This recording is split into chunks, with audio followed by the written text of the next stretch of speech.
Power 94 WJTT, what's happening? E. Foster hanging out with you guys, man. First day of Black History Month, and I thought that it was super duper important to start it off powerfully. And this brother is doing some really, really cool stuff on the phone lines. Frederick Akpoghene, how you doing, man? I'm doing great, Eric. Thank you very much for having me on your show today. Absolutely. I don't even know where to start. You've done so many things in the tech world.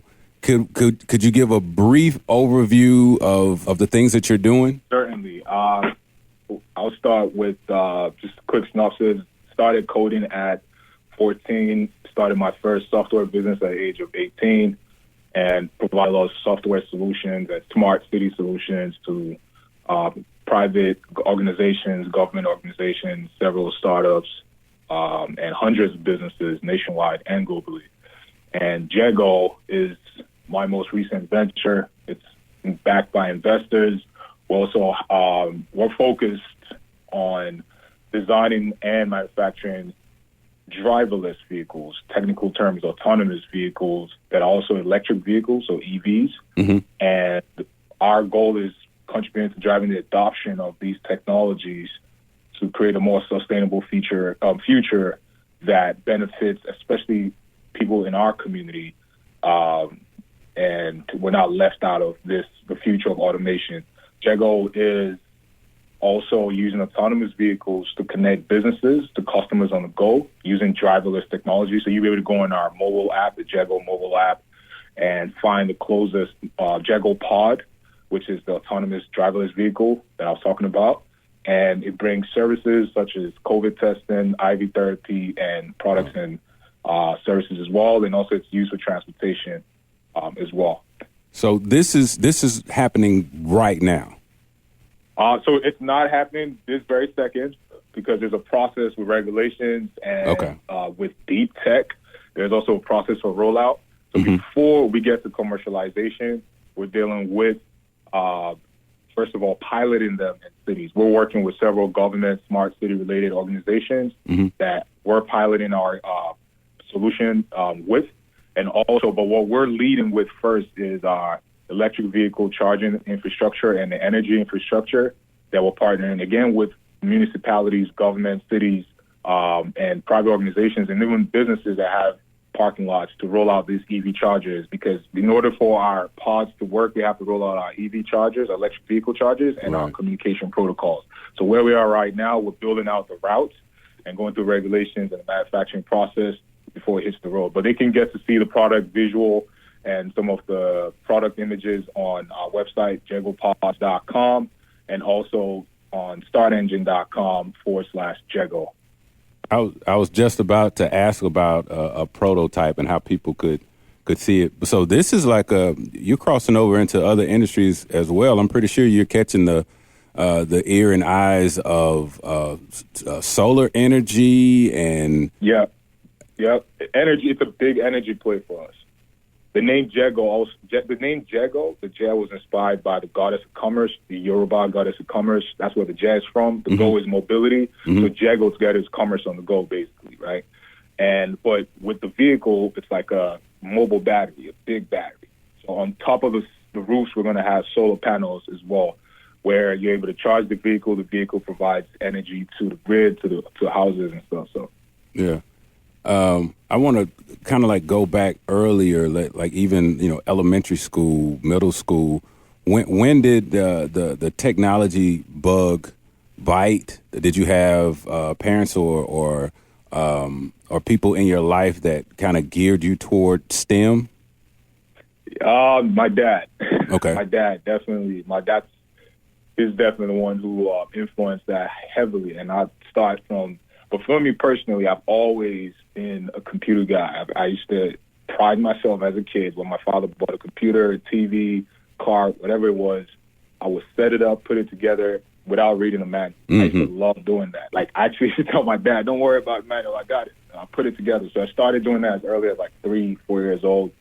And then I guess my father noticed that, but I used to play basketball and actually used to rap in high school. And I was popular in high school for rapping and playing basketball too in college. But before I even got into college, my father didn't want me playing ball or doing any of that, so he enrolled me into the Microsoft IT Academy. And that was basically how I started official, because I was coding before that, unofficially in the house, because I had a computer in the house, and I used to write code in different languages like C# and MS-DOS. But officially, it was at the Microsoft IT Academy. My certificate actually has Bill Gates' signature on it.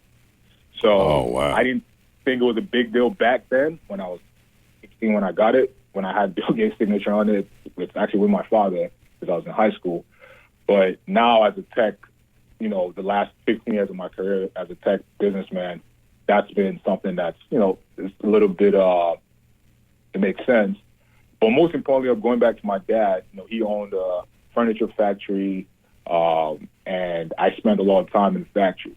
So talking about furniture is made out of wood, furniture is made out of metal, steel, and I used to just shadow him. He managed 100 employees. So that's where, first of all, the business bug caught my dad and my mom as well. My mother's a businesswoman, my grandmother was as well. But in the sense of STEM, building things, making things, that's my dad for sure. Yeah. Wanted to dive into a personal question. You married your wife Dawn, who is brilliant in her own right. If you're talking, how has marriage changed you when it comes to looking at business? Do you guys bounce ideas off of each other? How is that working?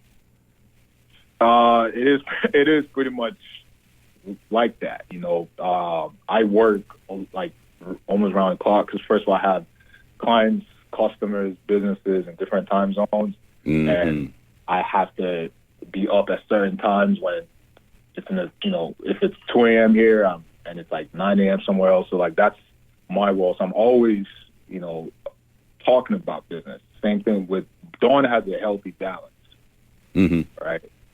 But on my side, it's kind of, like the mama mentality approach. So we definitely, it's fun being able to have those conversations as well, and have someone that you could bounce your ideas off and strategies with. She does it with me, I do it with her. We're like pretty much the first people we share certain things with before we even get to share with investors or team members and stuff. So it's very interesting. And again, like I said, I talk about business, and not just talk, but I'm involved with business the most around the clock. So, and I enjoy it. Yeah. So having someone who understands it and does great at it, helps me to continue to even work on mine as well. And same thing with her. And yeah, it's inspiring. She's my muse for sure. Oh, that's awesome. Awesome. I remember last year I interviewed Isaac Hayes III. So I'm going to ask you the same thing that I asked him. What would you tell parents, because you talked about your dad a lot, what would you tell parents about some of the things that they can do to help their kids start moving into that direction? Because our community has so many talented individuals. How can you start nurturing that at a young age? Man, this is a great question. I would say, first of all, you got to know your child first, and you got to have a relationship with them. Like, they have to trust you. That's what I mean by know your child. They have to trust you, have a lot of respect for you. So spending time with them and understanding what makes them tick, what makes their eyes light up, right? You have to observe that as a parent. And again, I mentioned my dad because I never told him I want to go do this and that at Microsoft IT Academy. He observed it. He actually didn't ask me if I wanted to go. He enrolled me and said, "Hey, you started on Monday." There was no, do you want to do this? So it might have, for some people, especially in today's time, it might be aggressive. They might even compare my dad to like how MJ's dad was, where he, but yeah, my point is, he kind of forced me into it, but he already knew I was interested. So you gotta observe them with that and guide them, because it might not be tech, right? It might be something else that they're great at. Right. But within tech, there's also the key thing I want parents to share, and I do that because I've spoken to high schools, and is that there's more than engineering in the tech field, right? You have the art side, the design side, which is the critical part, right? You have that design side, and you have the project management side, and you have the marketing side, you have the legal side. There's so many ways you could get involved in tech. And one of the things that we see happen in tech a lot is people switching roles. So a person could have come in from a lawyer position, right? Like an attorney position or a project management position or product manager or whatever it was. It came through that was not technical, but still able to like pivot into another role that's a little bit more technical and thrive. We see that all the time. Steve Jobs was not an engineer. Right. He was an artist first. Right. He was actually not an engineer. He was an artist, great marketer, great salesman, and a businessman. Steve Wozniak was the engineer. You get my point? Yeah, absolutely. So that's actually why I felt like don't be, especially when it comes to the business solutions, not even just the jobs, right? The business solutions, whatever it is that you want to start, just get started with it, write on paper, do your research, figure it out, and get an MVP prototype, whatever it is you need to put together. Obviously, prototype levels are different for different industries, but whatever it is you can get, if it's less expensive for you to get a prototype or get the final product, just try and get that done as soon as possible. Ask questions, go to conferences, tech conferences, right, and network with people in the industry. Ask them questions. Go to CES in Vegas. That's a consumer electronics show. Get inspired by things if you want to get into STEM. There are boot camps online that parents can enroll their kids into. One of the platforms I love to share that's actually built by Harvard, MIT, and some other universities is edx.org. EDX. And you can learn for free online. That's where the future of education is online. So they can actually, again, I'll repeat that as EDX, like E for Edward, D for dog, and X for X-Men. .org. So it's a free education platform. Courses provided by university level courses provided by universities like Harvard, and they're not hard. Whatever it is you want to learn, from computer to communications, contract law, whatever, it's all on there. So parents can definitely utilize that. Another platform for learning how to code that's free and obviously comes with add-ons is Solo Learn. Solo Learn. As like solo learn.com. I love this because kids can access it on their mobile app, right? They don't need to download the software and install on their laptop. They don't need to access it on the laptop. They can access it right there on their cell phone.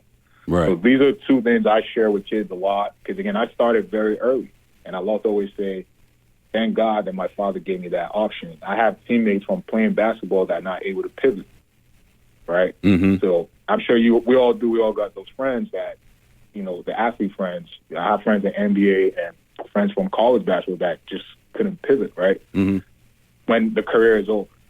So that's a key thing, is having that skill set, having the option and starting early. Just have the skill set because you never know when it's going to come to use, for sure. Right.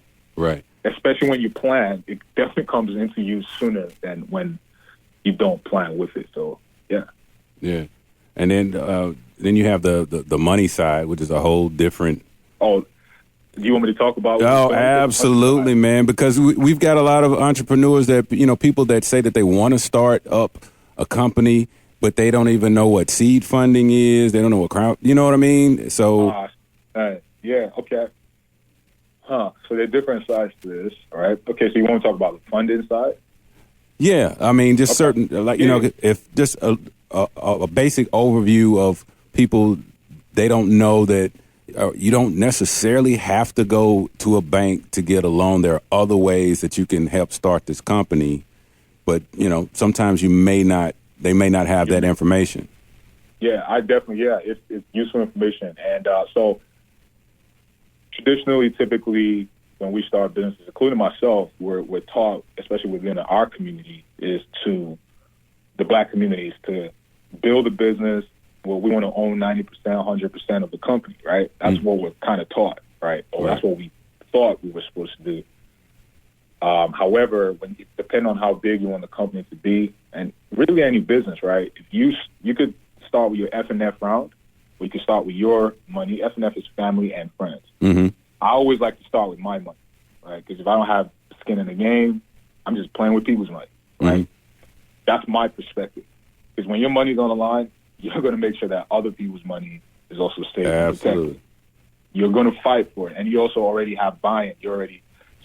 And it's savvy investors typically, whether it's even at the angel investor level, will want to see that you have already put some money on this and you've already built something. They want to see something. They don't want you to sell them a vision only, right? We don't have that luxury like in other communities from ethnic groups. I want to mention where they're able to go directly to their uncle or aunt that has $1 million stash somewhere, and like Jeff Bezos had about 400,000. Right.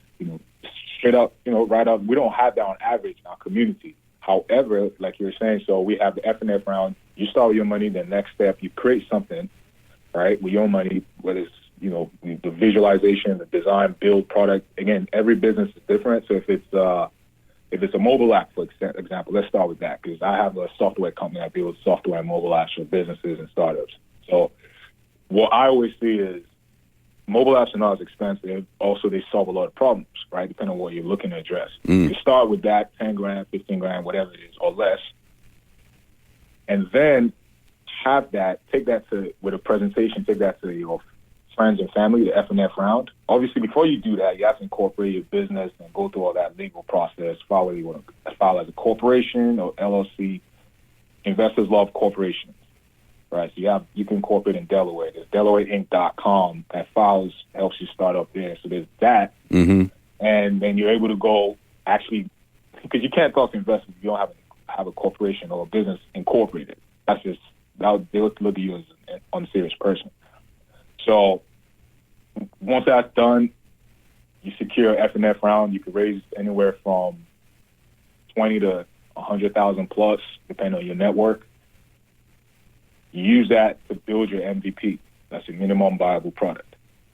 Now, at the same time, you could go get some. Typically, you go pitch to other VCs, like the venture capitalists, that help scale your company, take it to the next level. That's the traditional route. Now we have a non-traditional route, which is coming with platforms like crypto that started with the ICOs and all that. You have platforms like Start Engine, right, where Jego is actually listed on. It's startengine.com/JEGO. So you have platforms like that. They approached us because they loved our solution, and we already had angel investors by that time. And angel investment is typically minimum 25,000 and up. Depending, again, the industries, for some people might be 10, before Jego is 25,000. So we already had some buzz out there, and when they reached out to us, we loved the idea because the average person gets to be involved, right? Get involved with the company from the beginning, which is rare for startups, right? They don't have to meet that $25,000 minimum. On Start Engine, it's like buying shares.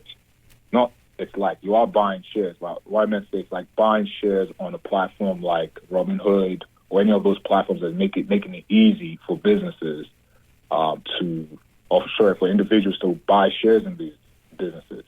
So with Start Engine, they're able to invest in startups, and as opposed to waiting to when the company has IPO'd, and you're buying at a much higher level right now. Right? I trade stock options for fun because I learned a lot about the market. I made a lot of money from that too. But my whole point I'm driving at is like, I know the importance of being able to buy into the company at a startup level as opposed to IPO level. IPO level, you're really risking your money. There's no guarantee. Really, there's no guarantee in all levels, right? But the risk is just higher once you pass IPO. And the returns are not as high as the post. For example, if you buy a company in Jego, we're worth $10 million right now, right? That's our valuation. We have our infrastructure and other updates are coming out this year. And because the SEC will follow the SEC, so I can't mention a forthcoming valuation, but it's going to grow significantly, right? Let's say, example, it 10x's from 10 million to 100 million, right? Because of certain milestones we hit, because that's how valuations work, and sales or whatever else, right?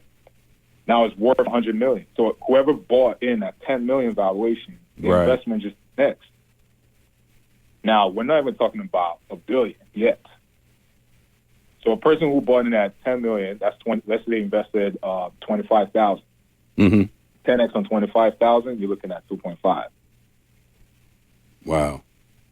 Yeah, that reminds me. It reminds me of the guy that I think he was painting the offices of Apple. It was either Apple's one of the. That's 250,000. I don't know why I said 2.5. I was saying 100x. So 10x of 25,000 is 250. Yeah, but if you buy it, because one guy, I think he was painting the offices for Steve Jobs or something like that, and they paid him in stock. Oh yeah, you're talking about Facebook. Yeah, Was it Facebook? Yeah. Yeah, to paint the artist. So that's again, but if they paid him that at a later level, it wouldn't have been as worth. It was post IPO. First of all, they only want to give him shares at that level, right? Shares are limited, or companies they don't just but give stock options to contractors like that at that level. That's why I was driving that. Okay. But yeah, they paid him in stock options, and I guess it cashed out they had the option of paying him in cash and some other items in the early stages. And he accepted to take stock options instead, and that became several millions. Right. And that's how it works with investing in startups early. That's the value there. You're able to potentially multiply your investment significantly as opposed to post-IPO level. Because a lot of people in our community, they think, oh, we only have the chance to invest once it IPOs. Right. Right. But platforms like Start Engine and the rest are making that easier. Or even if you're not even using Start Engine to invest, the minimum levels, the beauty of Start Engine is like you don't have to have that minimum angel investment of $25,000. You don't also have to be an accredited investor. You can invest through the platform. It's what Start Engine has done for startups is what NASDAQ did for larger companies. Wow. NASDAQ was the first company to make it easy for you to trade online. Yeah. In the 90s, during the .com era, right? So that was what they did. That's why they're NASDAQ. That's one of the reasons they have that name, because they actually changed the industry, right? Same thing with Start Engine. Start Engine is allowing and enabling a lot of companies, startups like ours, who we get to be able to raise through angel investors, venture capitalists, and the everyday person can invest alongside those people. I mean, you have Kevin O'Leary is he's part of the Start Engine advisory team, and I believe if you go on the website, you can see a lot more about how he's involved. Wow, and that's Kevin O'Leary from Shark Tank. For those who don't know, yeah. You have so much information, and I know we only have so much time. But is there a place where people can go to see what you're into, the companies that you have created? Maybe even some YouTube clips to where they can find information. Do you have any places where they can go? Yeah, well, first of all, they can definitely go to jegopods.com for Jego, and that's Jego, JEGOPO, like P as in Peter, ODS. So jegopods.com. That's the website. And then startengine.com/Jego. Again, and that's JEGO. So there's a lot of videos, products, stuff on there. And also they can find me on LinkedIn, my full name, Frederick Akpoghene. They can find me on Instagram as well, above_mind.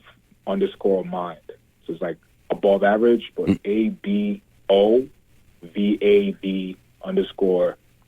They can also search my name on Instagram. Okay, yeah, we just put that up on. It's on our Instagram because I was letting everybody know that I was going to be talking to you today. So thank you. I'll drive them to the Jego Technologies on Instagram too. Okay, I'll tag them on and let everybody know that they can go and check that out. Frederick Akpoghene, thank you so much, man, just for taking, because I know you are around the clock, but it was just so cool. This is a great time to start off our Black History Month with the brother that's doing some extremely positive things, man. Thank you so much, man, for taking the time to talk to me. Thank you very much. I really appreciate it. This is an honor, and what we're doing here has a community involved, and we're excited to take everyone with us and make history. That's awesome. That's awesome. Hey, man, God bless you, man. Amen. Thank you, brother. Appreciate it, Eric. All right, bro.